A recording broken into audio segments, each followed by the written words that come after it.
और जिस प्रकार से लगातार हम देख रहे हैं एक के बाद एक जो देश इतिहास बना रहा है दुनिया के अंदर,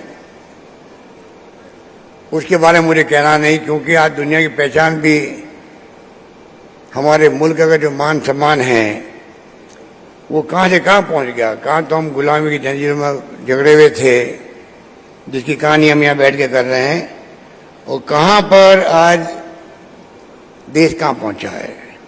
प्रधानमंत्री मोदी जी जाते हैं दुनिया के मुल्कों में तो कितना सम्मान मिलता है इनको।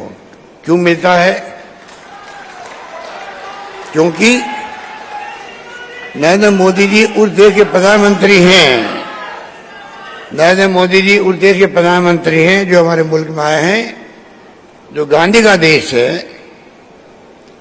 जहां लोकतंत्र की जड़ें मजबूत है, गहरी है।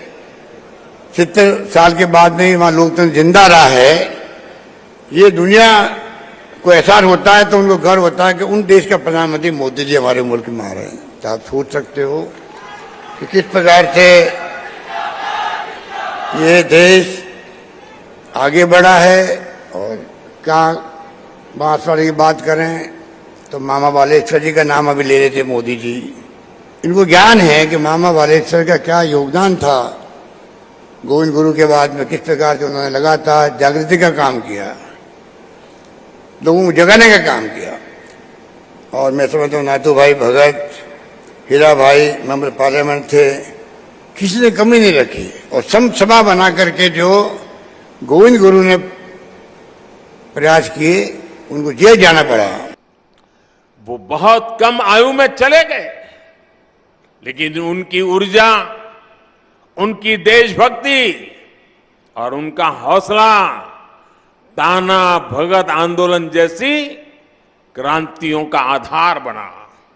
साथियों, गुलामी के शुरुआती सदियों से लेकर 20वीं सदी तक आप ऐसा कोई भी कालखंड नहीं देखेंगे जब आदिवासी समाज ने स्वाधीनता संग्राम की मशाल को थामे न रखा हो।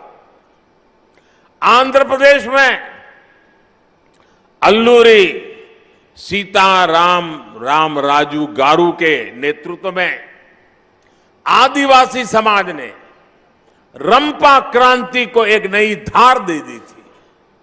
और राजस्थान की ये धरती तो उससे भी बहुत पहले ही आदिवासी समाज की देशभक्ति की गवाह रही है। इसी धरती पर हमारे आदिवासी भाई बहन महाराणा प्रताप के साथ उनकी ताकत बनकर के खड़े हुए थे। साथियों, हम आदिवासी समाज के बलिदानों के ऋणी हैं, हम उनके योगदान के ऋणी हैं। इस समाज के इसने प्रकृति से लेकर पर्यावरण तक, संस्कृति से लेकर परंपराओं तक भारत के चरित्र को सहेजा और संजोया है।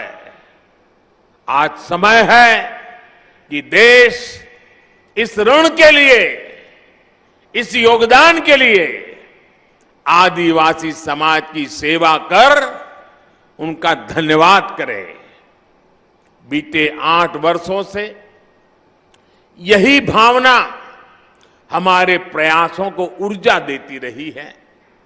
आज से कुछ दिन बाद ही 15 नवंबर को भगवान बिरसा मुंडा की जयंती पर देश जनजातीय गौरव दिवस मनाएगा। आदिवासी समाज के अतीत और इतिहास को जन जन तक पहुंचाने के लिए आज देश भर में आदिवासी स्वतंत्रता सेनानियों को समर्पित विशेष म्यूजियम बनाए जा रहे हैं। जिस भव्य विरासत से हमारी पीढ़ियां वंचित रह रही थी, वो अब उनके चिंतन का, उनकी सोच का और उनकी प्रेरणाओं का हिस्सा बनेगी। भाइयों बहनों, देश में आदिवासी समाज का विस्तार और उसकी भूमिका इतनी बड़ी है कि हमें उसके लिए समर्पित भाव से काम करने की जरूरत है। राजस्थान और गुजरात से लेकर पूर्वोत्तर और ओडिशा तक विविधता से भरे आदिवासी समाज की सेवा के लिए आज देश स्पष्ट नीतियों के साथ काम कर रहा है। वनबंधु कल्याण योजना के जरिए आज जनजातीय आबादी को पानी, बिजली, शिक्षा, स्वास्थ्य और रोजगार के अवसरों से जोड़ा जा रहा है। आज देश में वन क्षेत्र भी बढ़ रहे हैं, वन संपदा भी सुरक्षित की जा रही है और साथ ही आदिवासी क्षेत्र डिजिटल इंडिया से भी जुड़ रहे हैं। पारंपरिक कौशल के साथ साथ आदिवासी युवाओं को आधुनिक शिक्षा के भी अवसर मिले, इसके लिए एकलव्य आदिवासी विद्यालय भी खोले जा रहे हैं। यहां इस कार्यक्रम के बाद मैं जामुगोड़ा जा रहा हूं, जहां गोविंद गुरुजी के नाम पर बनी यूनिवर्सिटी के भव्य प्रशासनिक कैंपस का लोकार्पण करूंगा। साथियों, आज आपके बीच आया हूं तो एक और बात भी मेरा बताने का मन करता है। आपने देखा होगा, कल शाम ही मुझे अहमदाबाद से उदयपुर ब्रॉडगेज लाइन पर चलने वाली ट्रेन को हरी झंडी दिखाने का अवसर मिला है।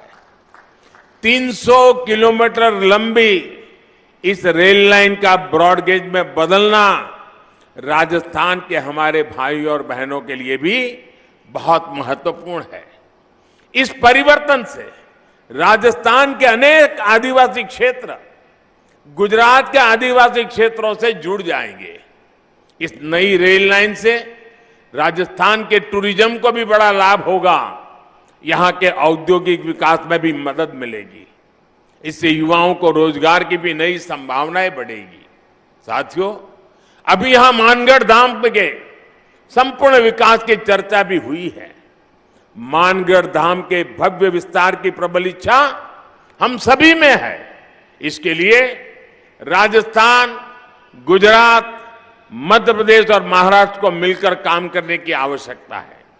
मेरे यहां चारों राज्य और सरकारों से आग्रह है कि इस दिशा में विस्तृत चर्चा करें, एक रोड मैप तैयार करें, ताकि गोविंद गुरु जी का स्मृति स्थल भी पूरे विश्व में अपनी पहचान बनाए। मुझे विश्वास है मानगढ़ धाम का विकास इस क्षेत्र को नई पीढ़ी के लिए प्रेरणा का एक जागृत स्थल बनाएगा। और मैं ये विश्वास दिलाता हूं, क्योंकि कई दिनों से हमारी चर्चा चल रही है, जितना जल्दी, जितना ज्यादा क्षेत्र हम निर्धारित करेंगे, तो फिर सब मिलकर के और भारत सरकार के नेतृत्व में हम इसको और अधिक विकास कर सकते हैं। इसको कोई राष्ट्रीय स्मारक कह सकता है, कोई संकलित व्यवस्था कह सकता है, नाम तो कोई भी दे देंगे, लेकिन भारत सरकार और इन 4 राज्यों के जनजातीय समाज का सीधा संबंध है। इन चारों राज्यों ने और भारत सरकार ने मिलकर के इसको और नई ऊंचाइयों पर ले जाना है। उस दिशा में भारत सरकार पूरी तरह कमिटेड है। मैं फिर एक बार आप सबको बहुत बहुत शुभकामनाएं देता हूं। गोविंद गुरु के श्री चरणों में प्रणाम करता हूं। उनकी धुनी से मिली हुई प्रेरणा से आदिवासी समाज के कल्याण का संकल्प लेकर के हम सभी निकले, यही मेरी आप सबसे प्रार्थना है। बहुत बहुत धन्यवाद।